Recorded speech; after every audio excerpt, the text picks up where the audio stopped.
Welcome and thank you for joining us on Birth Mother Matters in Adoption with Kelly Rourke-Scary and me, Ron Rains, where we delve into the issues of adoption from every angle of the adoption triad. Do what's best for your kid and for yourself, because if you can't take care of yourself, you're definitely not going to be able to take care of that kid, and that's not fair.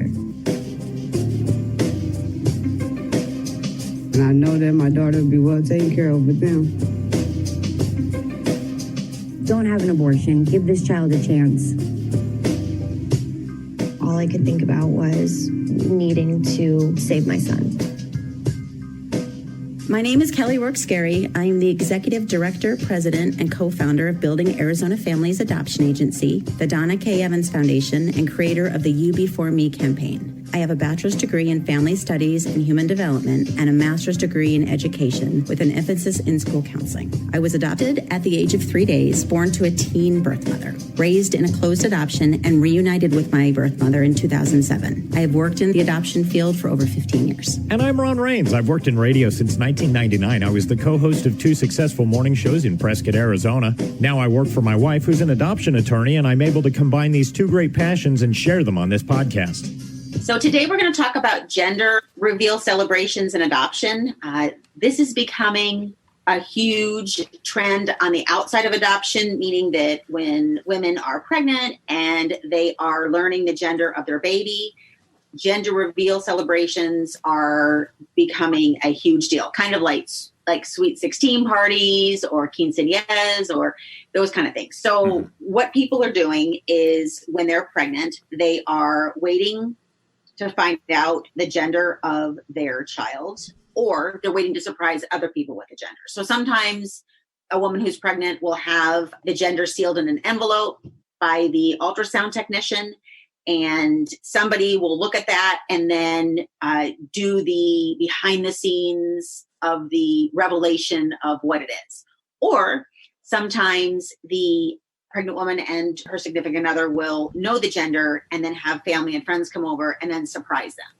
And, some of these are exceedingly elaborate. I mean, we're talking firecrackers and, huge cakes that they're cutting into and confetti and balloons out of boxes. And I mean, you've seen these. Absolutely. Right, Ron? Yes, absolutely. So this has now infiltrated this gender reveal celebration into the adoption world, which is exciting. I mean, why shouldn't it? Right. We're still celebrating the gender of a baby, and birth mothers want and have a right to have that celebration. So I'm seeing this more and more with some of our birth moms wanting to do a gender reveal for the adoptive family. So I thought that today we would talk about this and why this is an important milestone for birth mothers and for adoptive families. So with baby showers, that's not really customary for a birth mother in an adoption situation. I have seen it in the 16 years that I've been in the field where a birth mother has had a baby shower. That can be considered a red flag because that means that not everybody knows or agrees with her adoption choice. However, if you have a birth mother that really just wants that milestone and really wants to celebrate that, I have seen a birth mother have a baby shower. Our caseworker that was her actual case manager was so concerned, she actually went to the baby shower and everybody knew who she was. They knew she was doing an adoption. And what they did is they bagged up all of the gifts and gave them to the adoptive family, which was beautiful. Oh, that's sweet. Yeah, it was really sweet. So sometimes when you look at something at first glance, you're like, ooh, that's a red flag, and then as you dig deeper and find out more, it's just someone's doing something a little bit different. But the gender reveal is not by any means, in my opinion, a red flag. I mean, anything can be turned into one, but just as a whole, it's not a red flag. And we're having more and more birth mothers want our assistance in having a gender reveal celebration for their adoptive family. What do you think about this? To me, the gender, because I'm older, this wasn't a thing when we were kids or when we were growing up or when we had kids even. But so I think it's just strange to me, not in a bad way, just it's a different world now. But I think it's awesome, actually. I mean, I haven't been to one. Just like anything, like you say, it can get out of hand and you can spend hundreds of thousands of dollars on anything, I guess.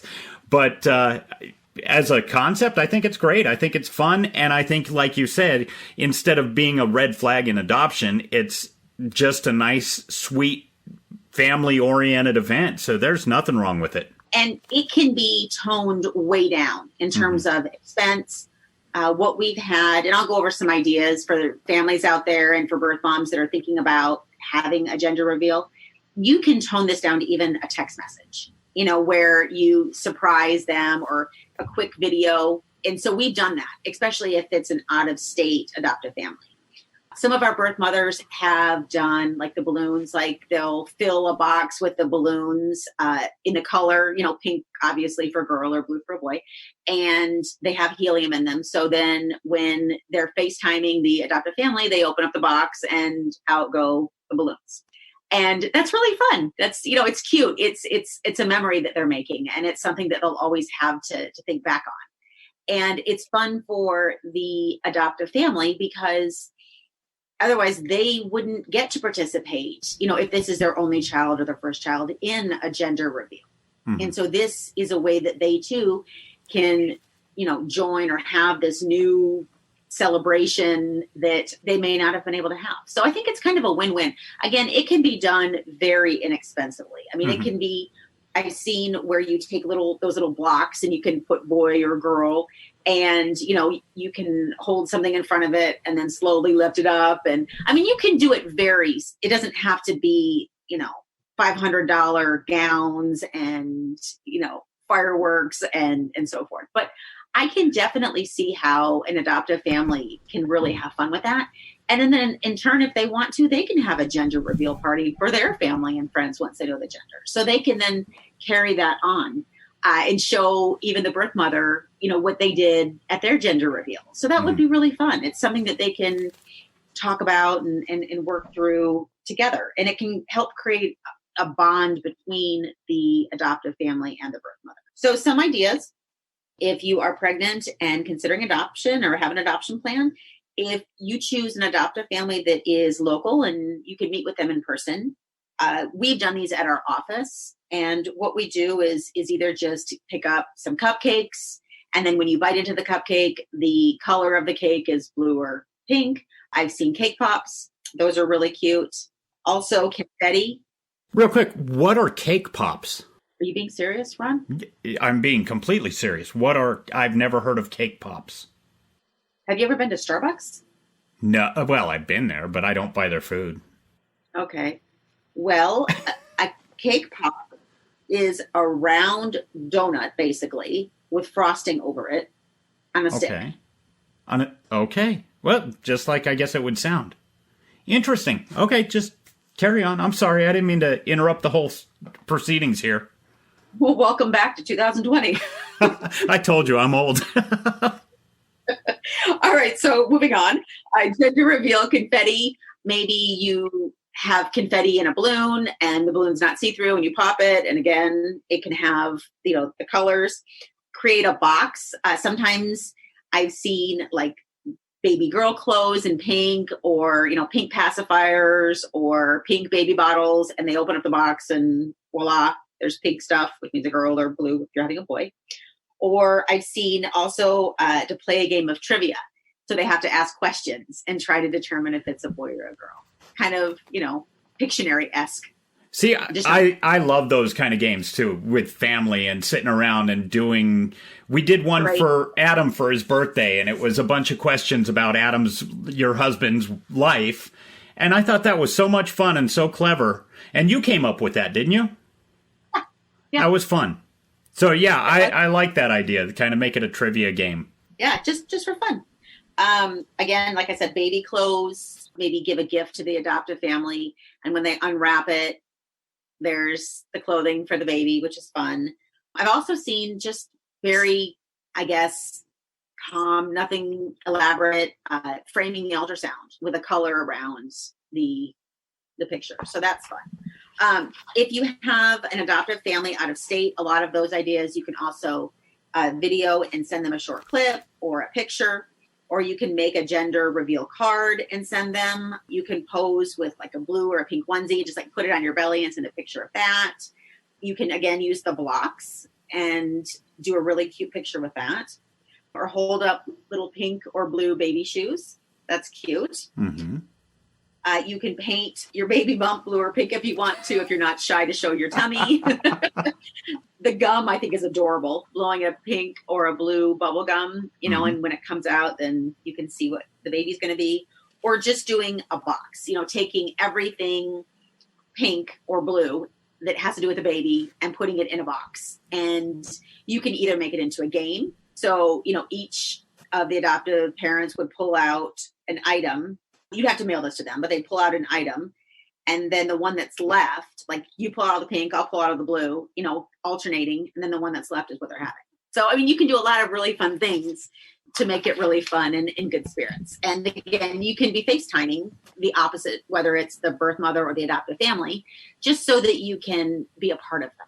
Yeah. And it's just really fun. So we help our birth mothers do this. I think that it is important to celebrate the good things in life. And, this is such a small thing that we can do to help show them how much we support them, that if they want to have a gender reveal, we do accommodate that. So it's just something really fun. So, and again, unfortunately, we can't always do the gender reveal because they know the gender sometimes when they're matched. So it really just, it just depends on the timing. Mm-hmm. But for those to do it, I've had nothing but positive experiences. So something to think about if you are in a position to be able to do a gender reveal and you want a really fun bonding moment between you and your adoptive family, or you, the adoptive family, and your birth mother, consider doing a gender reveal and talk to your agency about it. Thank you for joining us on Birth Mother Matters in Adoption. If you're listening and you're dealing with an unplanned pregnancy and want more information about adoption, Building Arizona Families is a local Arizona adoption agency and available 24/7 by phone or text at 623-695-4112. That's 623-695-4112. We can make an immediate appointment with you to get started on creating an Arizona adoption plan or just get you more information. You can also find out more information about Building Arizona Families on their website at azpregnancyhelp.com. Thanks also go out to Grapes for allowing us to use their song I Don't Know as our theme song. Birth Mother Matters in Adoption was written and produced by Kelly Rourke Scary and edited by me. Please rate and review this podcast wherever you're listening to us. We'd really appreciate it. We also now have a website at birthmothermatterspodcast.com. Tune in next time on Birth Mother Matters in Adoption. For Kelly Rourke Scary, I'm Ron Rains.